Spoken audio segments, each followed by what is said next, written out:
What's up YouTube? Welcome to the latest episode of the Layup Line. My name is Dolos, and if you're new to this channel, you should definitely consider subscribing for NBA videos like this one.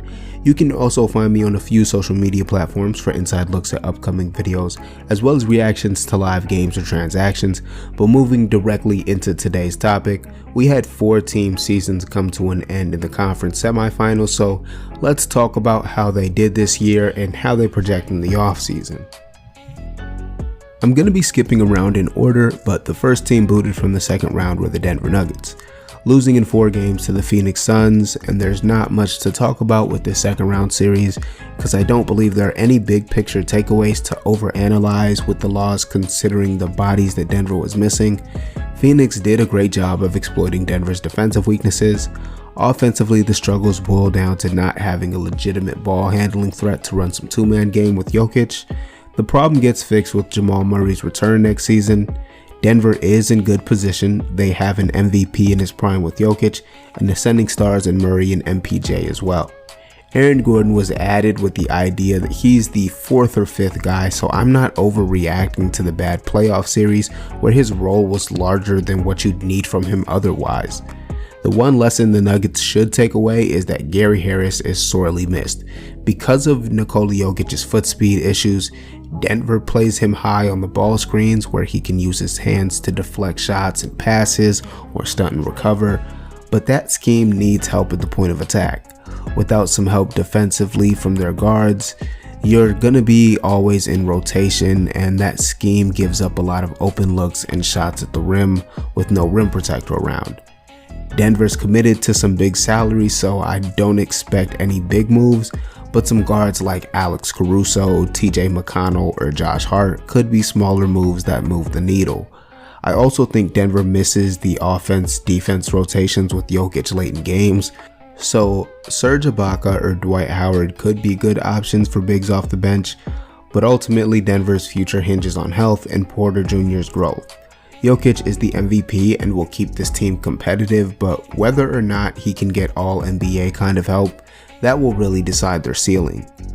Moving on to the next team though in this little exit interview is the Utah Jazz, and you may want to skip ahead if you're a Jazz fan because I am taking a bit of a victory lap on this one. I predicted this team was not who people thought they were, and before you comment to let me know that Conley was missing or Mitchell was hurt, that rings a little hollow, being up 2-0 and then losing back-to-back games to the Clippers without Kawhi or Ibaka. Utah also becomes the first team to ever lose in the second round against the Clippers, and making them the team to end the Clippers' 50-year curse. Meanwhile, the supposed best player on the team, Rudy Gobert, hemorrhaged points defensively when the Clippers downsized. This has been the source of my doubt in Utah. If they go up against a good small ball team, Gobert's impact is reduced with that spacing, and he doesn't have the offensive skill set to punish it on the other end. I understand that Gobert doesn't get played off the court, his minutes actually tick up in the postseason, but good playoff offenses dictate how they want to attack you. You may still feel that if they just got the Blazers or the Nuggets or the Suns, teams with traditional centers, they could be looking at a finals appearance. Well, the NBA playoffs are matchup dependent, and not only do the healthiest teams come out on top, the most flexible ones do too as well. Projecting forward, Utah will still be a good team, but I have some concerns about the financial commitments to some older players who Father Time will catch up with at some point. Conley, Bojan, and Ingles are all over 30, and you can't really afford too much of a decline from these guys to remain competitive. The downside of being a consistent playoff team is that late first round picks don't really make for great trade assets. The plan with this team should be to commit even more to trying to win now, because as the veterans age out around Mitchell, this could be the best version of the team that we see in this decade. And he's looked like a superstar in 2 consecutive playoffs. You really don't want to be the team to waste that. The free agent market isn't great, but Utah should be looking for some small ball bigs that give them another gear to try when teams downsize against them. Like every other team in the NBA, wings that defend at the point of attack should be priorities. Since they don't have much in cap space, Daniel Tice, Jeff Green, or Paul Millsap might be the best options on the market. If Utah could get a jump in production from one of the few young guys that are on the roster, that could go a long way for them as well. But enough about the Jazz, because it's time to transition into the next team. I'm jumping out of order to talk about the final team that was eliminated from the playoffs in the second round. I embarrassingly wrote a script for the Hawks here before Game 7, and then Philly totally fooled me, so here we are memorializing the 76ers season. I'm not going to bother talking much about their 7-game series with the Hawks, because that's not what you're here for, because it's time to talk about the end of the Ben and Joel duo. Simmons critics are rightfully taking their victory lap. I went at Gobert, so it's only right I keep it objective. Simmons' lack of aggression and lack of offensive skill made him a liability. The free throw shooting was embarrassing, and the defense wasn't always there if he was just going to die on screens. He needs to be more of a scoring threat to increase the value of his passing and provide some help for his co-stars. This is the point where you can just recommend fake Ben Simmons trades in the comments to me, because I'm open to a range of options. A Porzingis for Simmons swap, Ben for CJ, something to either get a real ball handler on this team or just to get more spacing. And it's time to talk about Doc Rivers. This is one of many humiliating playoff exits on Doc's resume. It's head spinning how a few weeks ago he went from rightfully getting Coach of the Year consideration for getting the Sixers to the first seed with Embiid missing so much time, and now I could realistically see the team deciding to part ways after just his first year as coach. That's the NBA though. I won't say it wasn't entirely unpredictable. I talked about it at the time that Rivers got the job. I said that he would be the final coach that Simmons and Embiid had together, and how he performed would dictate a lot about how the franchise would move forward. This was a really bad note to move forward on. Like most things in the league, there is nuance in all of this, Embiid's injury and Danny Green's absence, but this was a failure on all levels. Roster design, the coaching, and the players on the court asked to execute. Moving on, last but certainly not least, we have the Brooklyn Nets, who lost in a 7-game series to the Milwaukee Bucks. There are a bunch of layers to what this loss means. I'm not here for the KD or Harden legacy talk.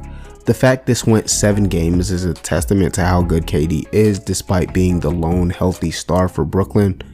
Ultimately, we all knew this year would come down to health for Brooklyn, and that wasn't there for them.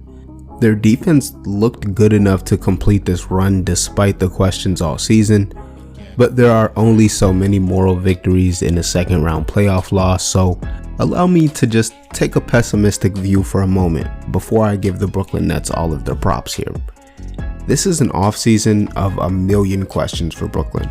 When they initially signed Kyrie and KD to 4-year deals, they were aware that KD wasn't playing that first year, and because of some nagging injuries and season-ending surgery, Kyrie missed most of his first year as a Net as well.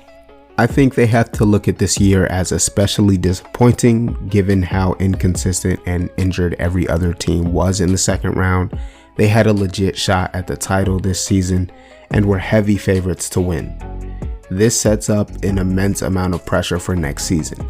Historically, for a number of reasons, NBA super teams come and go as quickly as they were formed, and to lose the first 2 years of that to injury leaves them with 1 year guaranteed of having their big 3 until all 3 of those guys have the option to opt out of those deals. Now maybe they all stay, but even if they do, Brooklyn's future outlook is still 3 all-time talents and stars, but guys who are aging with varying levels of injury concern. There's not really any roster depth there, and also because of how NBA salary cap works, an expensive core of 3 players does not leave you with the most options for picking the guys around them. Brooklyn sacrificed to trade for Harden, but were able to make it up with really good in-season additions, but now they have some free agency decisions with those role players who showed something. Players like Bruce Brown, Blake Griffin, and potentially Jeff Green are looking at pay raises on the open market. Spencer Dinwiddie, who pretty much spent the year out, would have been amazing for them in the playoff run. He has a player option that he's already revealed that he's going to decline, He's one of the better free agent guards on the market, and I'm sure someone will be willing to throw an offer at Brooklyn, and they're gonna have some issues matching given their cap and tax concerns. So next year in Brooklyn, when they have this huge pressure season, they will likely have a lot less depth, so health will become even more important. With all that said, Kevin Durant looks like himself. He put up regular season numbers on par with his MVP season, and he ascended in the postseason. Harden was an MVP candidate after getting traded to Brooklyn, and outside of the season, he's been healthy for most of his career.